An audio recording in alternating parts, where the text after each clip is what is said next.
Last night, I woke up in the middle of the night from a dream that I suppose you would say it was a bad dream because I woke up feeling bad. That would be the definition of a bad dream, right? You wake up and you feel bad. I can't remember the details of it, but it was something about, it felt like it was something about like there was some kind of work promotion and I didn't get it, which is odd being that I work for myself. But anyway, only you can hold yourself back. No, but anyways, I woke up from this dream feeling kind of like bad about I didn't get the work promotion or whatever. And the first thought that came into my mind, which is kind of the way that I always try and think about negative emotion when it arises within me, is okay, well, what does the higher perspective within me, what does the higher self, what does the enlightened self within me think about this situation? We've talked about it before that from the yoga perspective, we all have a soul or enlightened self within us. One of the names for it is Sat Chit Ananda, which basically means just blissful conscious awareness of the true nature of all reality, seeing the truth of all things. So that while we in our individual physical bodies, personalities may get fixated on something that we see as a problem or bad or a limitation and then really get stuck there, the higher perspective within us kind of sees the long game, sees the evolution of our soul, sees the bounce that we can take from any problem. We can get stuck in a problem or we can take a bounce from the problem. And that higher perspective within us is always looking at the bounce, if you will. It's always looking at the evolution and the growth potential, not the inherent wall or the block that's in front of us. So I kind of had this whole little thing in the middle of the night, managed to go back asleep.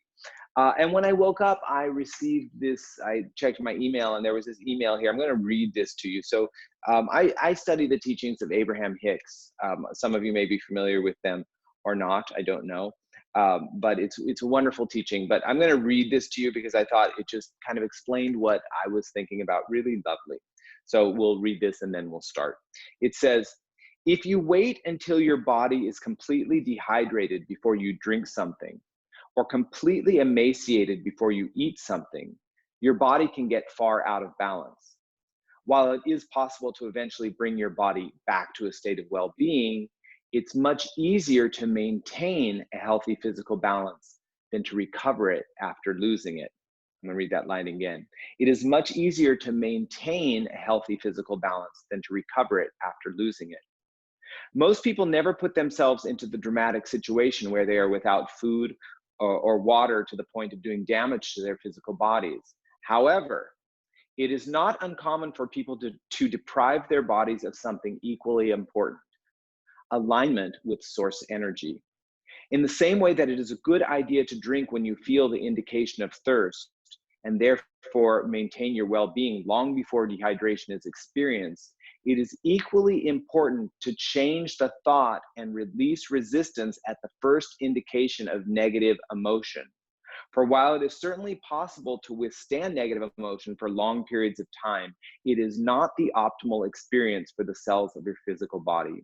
When you learn to release resistance in the early, subtle stages, your physical body must thrive. Thriving is what is natural to you.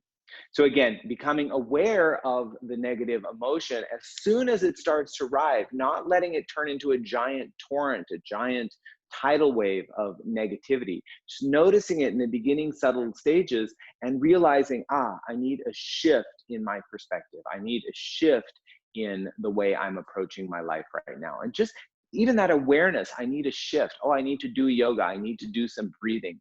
I need to do a little bit of meditation. That awareness of the shift can start to bring you back into balance. So don't let it get too far out of balance, right? You're all here, so I'm preaching to the choir. Let's bring our hands together at our heart.